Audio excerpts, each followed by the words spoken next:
இப்போ எனக்கு ரொம்ப வயசாகிக்கிட்டு இருக்கு. சரி. என் 3 பசங்களுக்கும் சொத்தெல்லாம் சரிபாதியாக பிரித்து எழுதிடலாம் அப்படிங்கிற முடிவுக்கு வந்துட்டேன். உங்ககிட்ட எது சொத்து? நீங்க கடன் தானே வச்சுருக்கிறீங்க. அப்பா சின்ன வயசுல இருந்து காட்டு வரி, வீட்டு வரி, சைக்கிள் வரி, அந்த வரி இந்த வரின்னு ஏகப்பட்ட வரி வாங்கியிருக்காங்க அரசாங்கம். சரி. அதுல எனக்கு பங்கு இருக்குல்ல, அங்க சேர்த்து வச்சிருப்பாங்களே.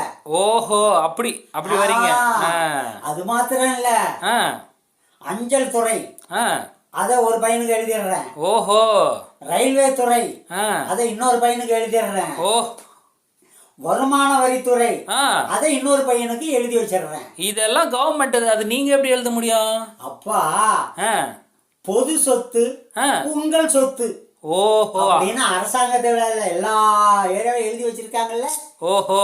பொது சொத்து சேதாரம் பண்ணாதீங்க, உங்க சொத்துன்னு. ஆமா, எனக்கு அது சொத்து தானே. ஓஹோ. அதனாலதான் என் பசங்களுக்கு எழுதி வைக்கிறேன். என்னவோ போங்க.